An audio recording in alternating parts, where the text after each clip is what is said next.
Olá, pessoal. Então, agora nós vamos começar a parte 5 sobre planejamentos saturados. Basicamente, nós vamos falar sobre o planejamento fatorial do tipo Plackett-Burman. Vamos lá, vamos tentar entender como funciona esse tipo de planejamento. Então, o Plackett-Burman, ele é interessante pelo seguinte aspecto. A quantidade de experimentos que são executadas são sempre múltiplos de 4. Então, você executa, por exemplo, 8 experimentos, 12 experimentos, 20, 24, 28, 32, sempre múltiplos de 4. Se você fizer 8 experimentos, dá para você avaliar 7 variáveis. Se você fizer 12 experimentos, dá para avaliar 11 variáveis, e assim por diante. Então, você vai executar uma quantidade de experimentos que é múltiplo de 4, e sempre dá para você avaliar a quantidade de experimentos menos um variáveis. Uma coisa muito importante, no Pacto de Bama, ele admite, né, ele considera que todos os efeitos de interação não são significativos, tá?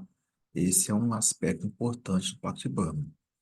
E ele é muito interessante para avaliar a robustez de um método, ou quando você tem uma quantidade muito grande de variáveis que precisam ser testadas, né? Às vezes você tem 6, 7, 8, 10 variáveis.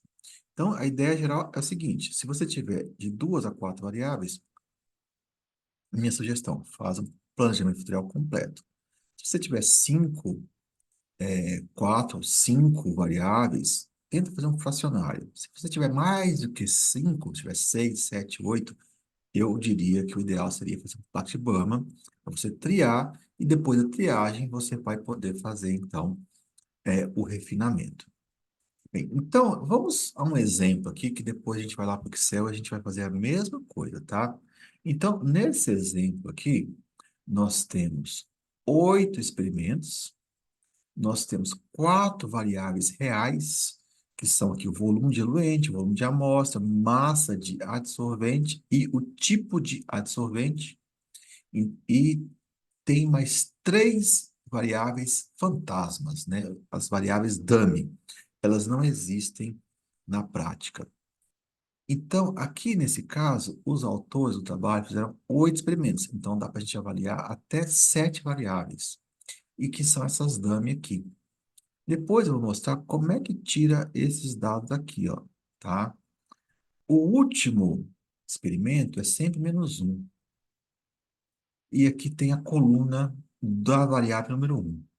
Esse menos um aqui vem aqui para cima, e esses 7 experimentos vêm aqui para baixo.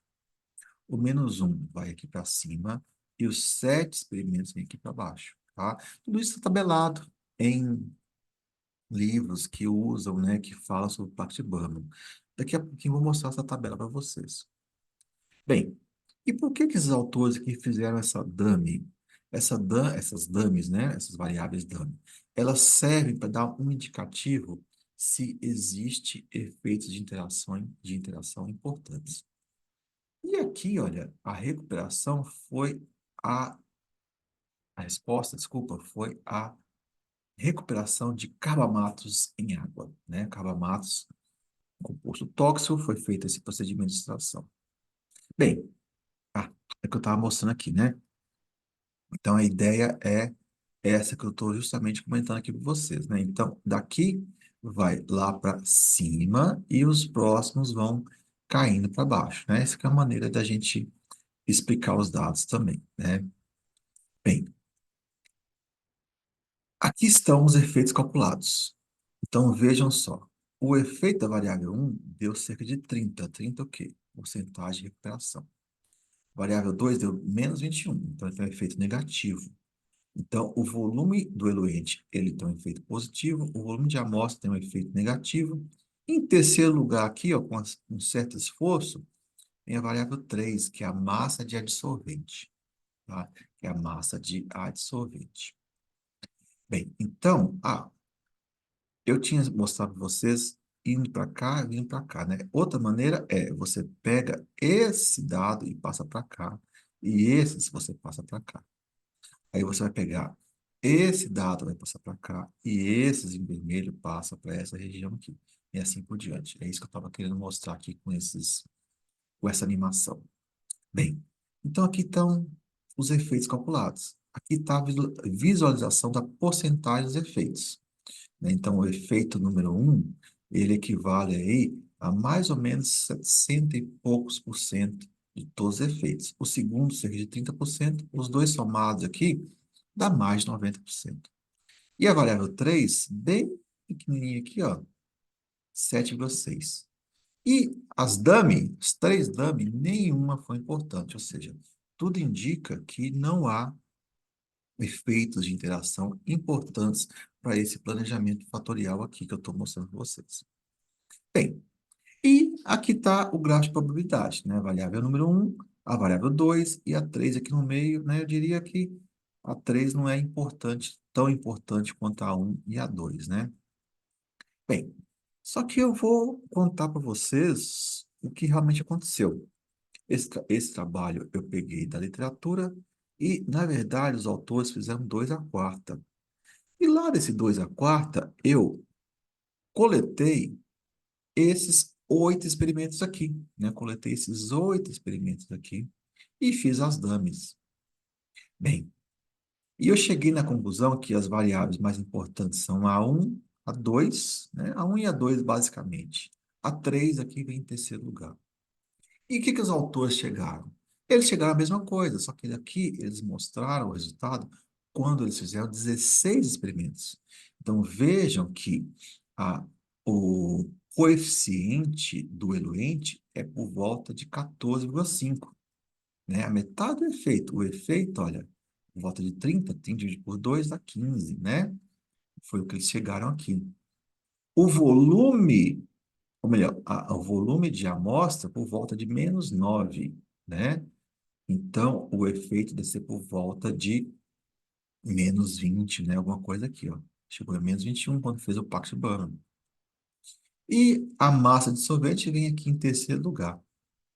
As duas primeiras variáveis explicam cerca de 86, 87%, né? A gente chegou mais ou menos no mesmo valor, tá? Bem, alguns detalhes adicionais do Pacto de Burnham.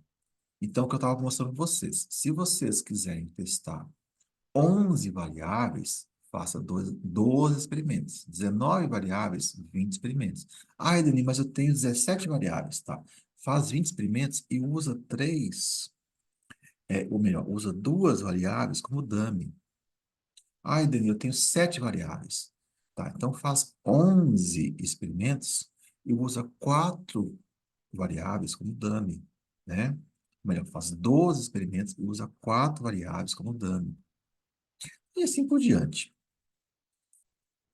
Então, eu acho que aqui eu tenho um pequeno erro, né? Aqui é 24. Deixa eu já consertar isso antes que eu acabe esquecendo, né, turminha? Desculpa aqui que eu estou consertando ao vivo, né? 24, né? Se eu tenho 23 variáveis, eu vou fazer 24 experimentos. Bem, e como é que eu codifico tudo isso, né? Então, como eu estava falando para vocês, olha só. Quando eu tenho 11 experimentos, quando eu tenho 11 variáveis, eu faço 12 experimentos. Aí eu vou pegar essa codificação aqui. E o último experimento é sempre -1. Quando eu tenho 20 experimentos, eu posso estudar até 19 variáveis. E eu vou usar essa codificação aqui. Ai, Adriano, não estou entendendo nada. Como é que eu vou usar essa codificação na realidade? Então, olha só. Aqui tem um exemplo onde eu tenho 12 experimentos e eu tenho 11 variáveis, né? As variáveis de 1 até a 11. O último experimento é tudo -1. E a primeira coluna aqui, olha, são esses dados aqui, ó. Mais, menos, uma sequência de 3 mais, uma sequência de 3 mais, uma sequência de 3 menos, sequência de 3 menos, depois mais e o menos. Aí eu posso pegar esse -1, passar para cá. Aí eu pego esses aqui e passo para baixo. Pego mais um, passo para cá. Pego esses que estão aqui em cima e passo aqui para baixo. Eu acho que eu vou tentar usar isso aqui, ó. Então, eu pego esse -1 e passo lá. Nossa, ficou muito ruim. Lá para cima. Aí eu pego esses caras aqui. Vocês já entenderam, né? Pego esses caras aqui e passo aqui para baixo, né? Ficou bem ruim aqui que eu fiz.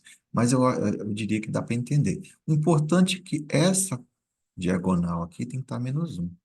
E o último experimento tem que estar tudo -1 também, tá? Bem, alguns detalhes do Patibano. Então, voltando, né? Desculpa, voltando aí. Se você tiver 20 experimentos, que pode testar até 19 variáveis, então você vai pegar o último experimento, vai colocar tudo -1, e a primeira coluna vai ser essa aqui, tá? Você pega esses dados aqui, transpõe e transforma na primeira coluna. Bem, alguns detalhes para Patibama. Selecionar um Patibama com um número mínimo de 4 ensaios, além do número de variáveis, né? Então, se você tiver aí 10 variáveis, tenta fazer aí pelo menos uns 20 experimentos, né? Não é muita coisa, né? Isso aí vai ter várias possibilidades de fazer o dummy, né? Você pode fazer uns 20 experimentos para ter aí pelo menos umas 9 variáveis dummy, só para você ter uma ideia se tem ou não interações. Se possível, faça pelo menos 3 réplicas no ponto central, né? 3 réplicas autênticas no ponto central. Se suas variáveis, né, as variáveis que você está testando são variáveis quantitativas, dá para você fazer réplica no ponto central. Variáveis dummy ou fantasma com efeitos importantes podem ser um indício de efeitos de interação significativos. Tá? Isso é uma coisa muito importante se dizer aqui sobre a parte de dummy. Playlists para entender melhor. Então, aqui eu tenho duas playlists, são cadernos de questões. E lá dentro tem algumas, algumas questões que eu uso o Partibano, tá? Que vocês podem conferir. São exemplos da literatura também, ok? Nos próximos vídeos, então, eu vou fazer o exemplo lá da extração do carbamato e vou fazer um exercício de um caso real também, usando o Plactibano, tá ok? Um abraço para todo mundo aí e se cuidem.